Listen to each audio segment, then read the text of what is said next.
If you don't accept the translation I give you, you're a bad person. That is showing the true sides. That is showing exactly what these people think of you. These people are literally spitting in the face of your customers. They're saying, I will do it again. Here's my feeling. Anytime I make, if I'm making misogynists and Nazis angry, then I'm doing all right. I regret to inform you all that I am all manner of horrific things. I am a bad person because I want faithful translations of my anime. Who would have thought? Yes, of course, for anybody that has been living under a rock for the last week or so, you probably know that there has been a massive, massive argument happening in the anime sphere regarding translations. And it all seems to stem from this one decision made by the company behind Ancient Magus Bride, who is trying to do simultaneous pubs of the Ancient Magus Bride series to English using AI-assisted translations. Their follow-up implies the idea that they're trying to fight against piracy, which I think a lot of people took out of context. In my opinion, what they're kind of insinuating there is that they're trying to make it available as quick as possible. That way, somebody else doesn't translate it and thus pirate it out there. They're trying to get it out there quickly, and so they're using this AI-assisted stuff. But anyways, that aside, that whole conversation aside, which I am very mixed on, honestly, I do appreciate the idea of actual translators doing a proper job of translating, but that gets into the second part, which is what most people are kind of turning this into, which is why do we care? Why do we care about, unfortunately, why do we care about the jobs of these translators when they're not doing the proper job either? I mean, if you've been around anime for long enough, and manga and light novel, you will know that a lot of things get changed in that interpretation, because obviously a direct translation isn't going to make much sense. We all know that. I don't think there's a single person out there that really honestly thinks that you can directly translate directly translate word by word, and it makes sense. If you have done anything with translations, even if you're not actually fluent in Japanese, you will know that there's oddities about the language that doesn't really necessarily meet structure-wise, at least, with other languages. And so, yes, there is a necessity for somebody to sort of put in things that make it make sense, make it a structured sentence. But the problem is people, two things, I think. One is, yes, the obvious and unfortunate part of it is that somebody has a belief, an opinion, and they're trying to get their opinion out into the world, and they're using translating stuff as a method of doing that. So if they have a certain feeling around the patriarchy and stuff, they're gonna change things in Dragon Maid in order to do that. If they're upset about the whole Gamergate thing happening, they're going to put Gamergate references into an anime. So on and so forth. They have an agenda, and thus they use their adjusting of stuff in order to put in their own humor and put in their political messages into content. The other side of it is something that equally bugs me, is where they're trying to change the humor. And I think a lot of people are mixed on this one. I think that first one, most people will agree that that's not necessary. You're putting political messages into something that should not be there. This side, I think people are mixed on. I personally believe that you should not be putting your own humor. You're not a comedian. Translators are not comedians, I'm sorry. I have yet to run really into many jokes made by a translator that wasn't there originally where I'm actually like, oh, that was actually funny. It never is. And I think the biggest problem that I have personally, the thing that kind of bugs me the most, is when you have these situations where they put in lingo and stuff that is so dated already. It's the hello fellow kids things. I'm a 48-year-old translator and I'm going to make a joke inside of your anime. Isn't it funny, kids? Sus. The sus thing annoyed the hell out of me. Pog. Twitch chat humor. Things that you either have to be part of Twitch in order to laugh at it, or you just have to be in that particular zone of age in order to get it. It's extremely dating the stuff, and that's what bugs, I think, me the most. Memes and internet humor, newsflash for translators, dies within weeks. So don't put that humor into anime that's going to be pretty much around in people's collections for many, many years. People aren't going to get the joke within a week. I'm sorry. And even at that, currently, most people aren't going to get the joke. No, most people aren't going to get Twitch chat jokes. Stop putting Twitch memes in there. But the thing that kind of tipped me over into wanting to converse about this particular topic, the part that about this whole outrage, the part that I do like about this whole situation is that it's finally making people show their true colors. That's the greatest thing about this. It is, yes, unfortunate this is turning into a blast war, but it is great that we're actually finally getting certain people showing their true colors. And yes, that is the translators. The translators are finally showing their true colors. And me and Chris on the podcast, Otaku Spirit Anime Cast, have discussed this quite a bit. This idea of two aspects. One being that these translators and these dubbers, they feel like they are the gatekeepers. They feel like they are the stars. That anime would not be where it's at without them. I think conventions and whatnot have really given these individuals this mindset that they are important and that you can't get rid of them, and that they will gatekeep and they will be the ones to bestow upon you what you get. And I think, again, that's probably due to these conventions. You have these conventions where, yes, they are voicing one particular character from a massive shonen show, and so a lot of these, mostly kids and whatnot, are like very excited to meet them, and that's great and everything. I'm happy that people get to meet dubs, and I'm glad that people love these voices and all that kind of stuff. I love so many seiyus in Japan, so I understand people loving the dubbers as well. But I think that has gotten to their heads, and so they think that they are something great. They are celebrities. This is something they've always wanted, and I think a lot of them don't really know how to handle that. And I think it's kind of warped their mindset a little bit to the point where they feel superior to everybody else. And then if you don't like the work they're doing, there's something wrong with you. And I think the most damning thing that has happened here recently, obviously, is this person posting this particular clip of Jamie Marchie. And this particular clip is where somebody asks, what's your opinion on the outrage that people have with Funimation and their dubbing process and the translations they do? Obviously insinuating the whole thing with Maid Dragon, the patriarchal comment, which, yes, this character would never have made that joke. That's the problem, is they're putting their own joke in there, which I'm pretty sure they probably think is hilarious. But the problem is it doesn't match the character, and it puts political messages within a product, a art, so to speak, of somebody else's. This is a mangaka. This is KyoAni, their adaptation, and you're thus taking their work and putting your own message in there. And yes, it could be strictly the idea of just being a joke, and that's sure, whatever. But the problem is that it's putting a political message in it. Like I said, it's the same thing with the whole situation with Gamergate and Prison School. It's the whole same situation with putting dumb jokes within this stuff, like poggers and all that kind of stuff. And there's so many other situations of putting messages within this stuff. Danger to my heart. And I mean, we're not saying just Funimation. Even with High Dive, whatever translator they use for Danger to My Heart, they put a message in there as well. The whole I'm mansplaining. So how would you like to respond to that kind of criticism? To the criticism, like, I have a vagina, deal with it. Like, it's, honestly, that's the truth. I am a woman. I am a funny woman. We are all talented, funny, powerful women. We are out here. It's going to happen. Deal with it. I'm sorry you're not getting laid. It's not about you. Move on. That's my reaction. All right. The problem comes is that they think it's funny and that they bestow upon people. And in this panel, when somebody questioned that, and he's not, and this person's technically questioning in a way of like, I think it's they're being mean to you. Her response is literally, I'm a woman. And that's why they don't like it. And all these people that don't like it, they're virgins and they're NAZIs and they're all these other terrible things. Here's my feeling. Anytime I make, like, if I'm making misogynists and Nazis angry, then I'm doing all right. What bugged me most about that response is how dismissive it is to people's desire for a true translation. And again, this is in that realm where I think it's probably going to the extremes, and she's gone straight off this extreme. She's not even trying to meet people in the middle here.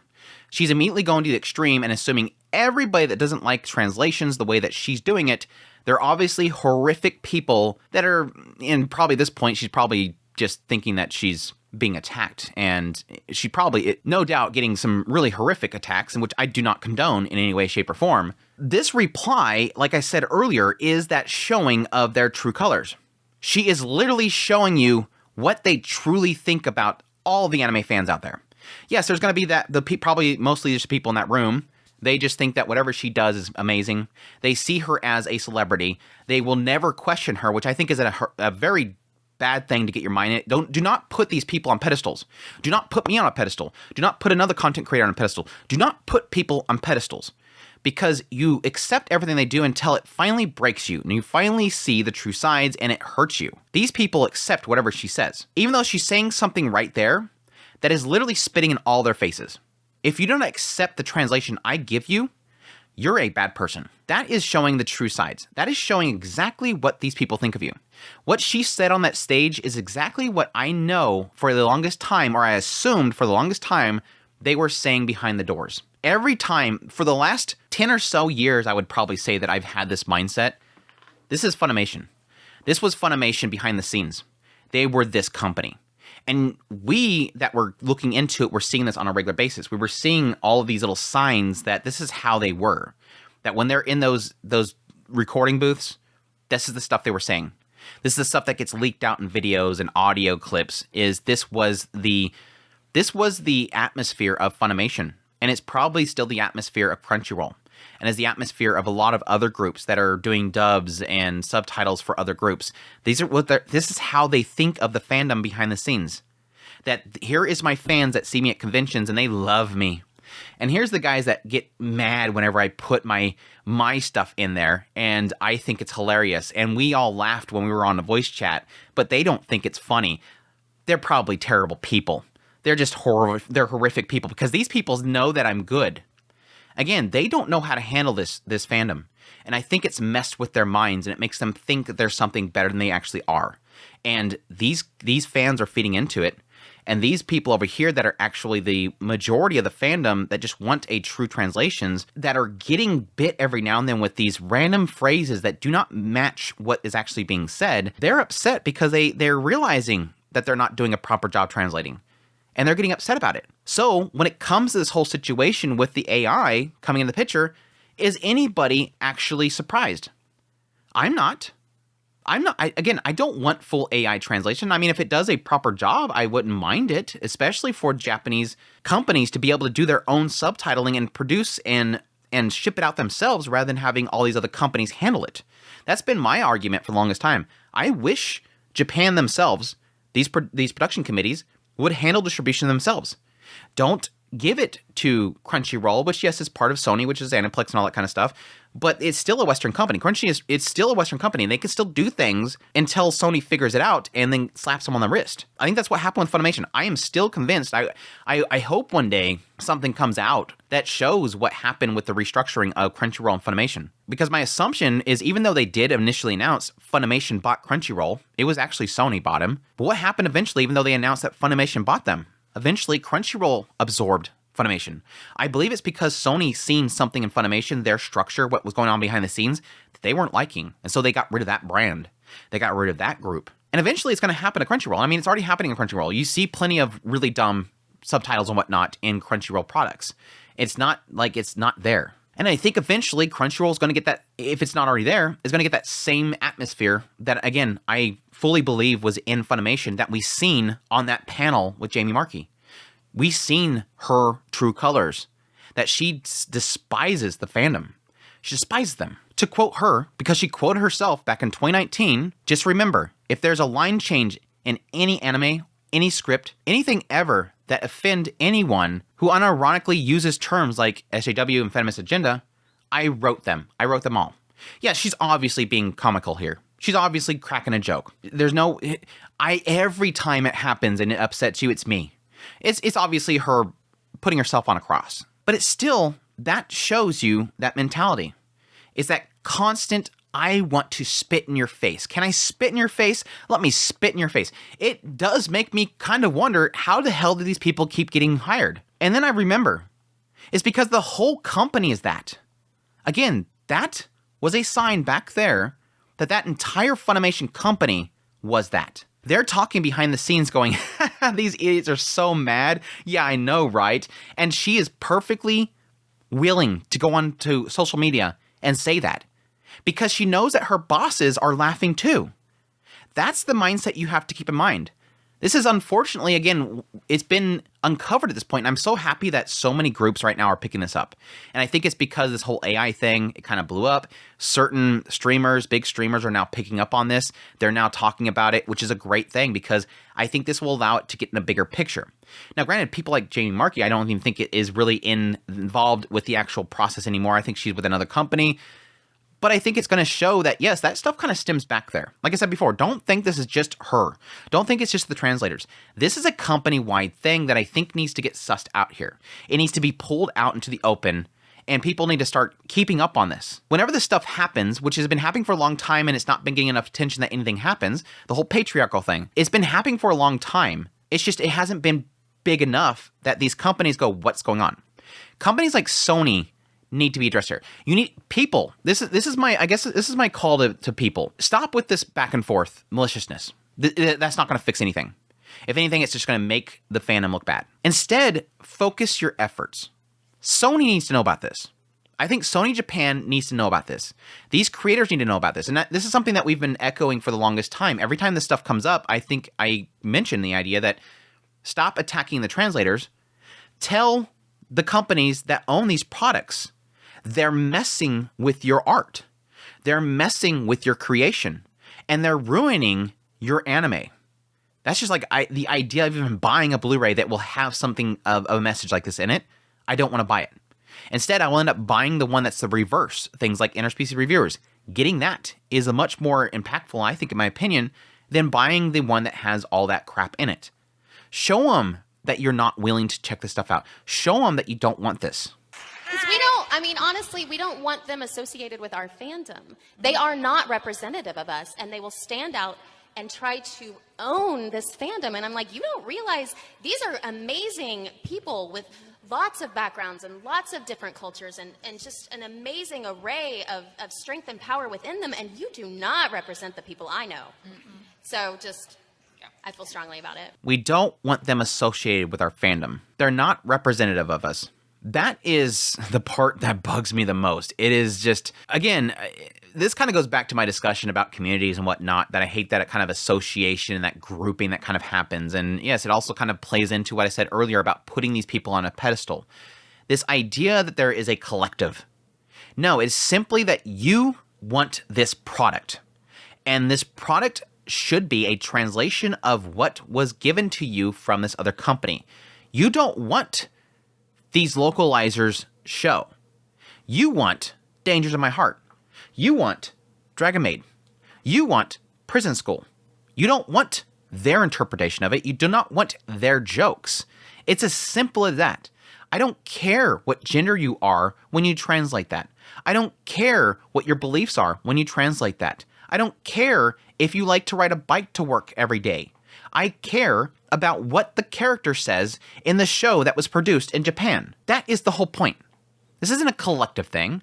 This isn't an association with a political group. This isn't an association with a bad group of people in World War II. Just the idea of immediately going into these extreme, disgusting talking points is proof enough that there's no foundation to stand on to make your arguments. It's simply, I'm a victim, and those people are obviously horrific people. You're just you're just going into your usual database, NPC database in the back of your mind that says whenever you're being attacked by something that you do, pull these out and make them out to be the worst person ever. That way they're constantly defending themselves and they'll never be able to make another argument. I hate that crap. This is why I never get into discussions about politics, is because we've gotten to the point now where we're so stuck on the idea of constantly putting the other person on the defense and making them labeled the worst person ever. That way we can never come in the middle and talk about things. This whole AI versus actual people translating things argument has done that. We've gotten to that point where we're just on both sides of it. And one's saying do horrific things to yourself. The other side's saying do horrific things to yourself. And they're both labeling each other as the worst people ever. Nobody's coming in the middle to talk. Nobody's, again, suggesting the idea of, well, how about assisted AI? Well, how about do proper translations? Well, okay, let's fix this. Okay, I see that you're upset about this. I'll make sure to do a better job. Oh yeah, that's probably not the best thing I could have done. Let me make sure that I don't do that anymore. Let me talk to my boss. Let's see if it's okay that we can put this kind of stuff in there. Let's change things around. No, it's just immediately, you are a bad person because you don't accept my joke. It's really turning them into like the biggest babies ever. And it's just crazy to think that. These are adults. And this is their idea of how to respond to criticism. And that scares me. It doesn't surprise me anymore. Like I said, this is something that I've been seeing for a long time, and it's just finally they're showing their true colors. They've finally shown it. They've finally aired it out. And it's scary to think that they're that brave to do that. I think this was a My Hero Academia panel. What does Funimation, Crunchyroll think of this? Crickets. It's scary to think that it's crickets around these companies when their panel, they're not that they control them. I'm not saying that. I'm not saying that they control what Jamie Marchi says or any of these other translators say. The concern is that they don't care that is attached to their brand. Not that I want them to lose their jobs. I mean, yes, I'm pretty sure there's plenty of other people, and I think at this point, I'm fine with that. Normally, I say I don't want these people to lose their jobs over this, but this is a prime example where I think it's justified. These people are literally spitting in the face of your customers. They're saying, I will do it again. That's scary. That's scary and again, it's scary to think that they have that much bravery to do that because it indicates that this is something that's deep rooted in these companies. This is why I don't think any of this will change and this will keep happening because it's so deep rooted. And again, I don't want this to make it out like I'm specifically only focused here on one person. This is the translators as a whole. This is what they think of. They think that they are bestowing something upon you. You don't know what you want.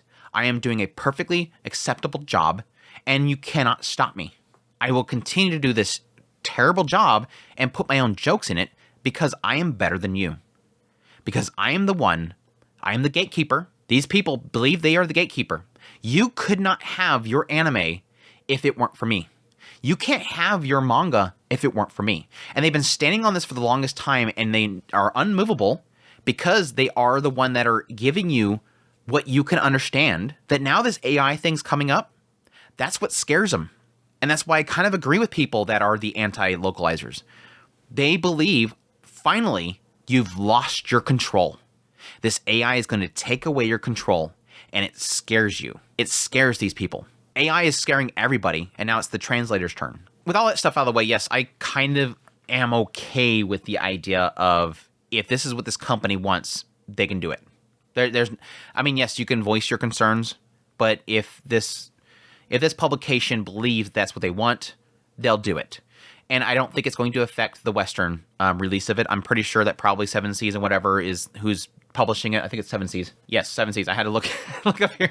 7 Seas, yes, would probably not use AI, and they're going to do their own translation. So it's not going to affect the West. It does affect those that want it quickly, but that's again the decision they've made.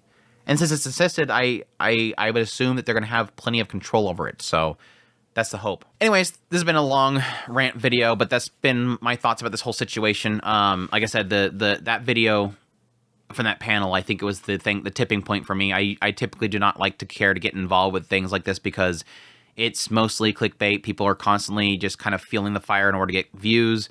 I don't really want to I don't want that to be my content, but at the same time, this is something that has been itching at me for a long time, and I think that video was the final nail in the coffin right there. It's like I have to talk about this because that stuff frustrates me. And again, I think that was just a blatant showing of their true colors. This is what they really think of this. And I think that's very unfortunate. I really do. It does bug me that these companies are willing to accept this kind of mindset around their contributors. These people that are literally engrossed. And like I said, I've seen signs of this being a thing for the longest time. These groups that are within these dubbing companies and whatnot that are in the backgrounds laughing in their rooms and their booths at us. We're a bunch of idiots, and they're doing this as a job and becoming celebrities to kids, and they think they're the greatest person in the world. And I think there needs to be a reality check that this is a job. Anybody can voice these lines.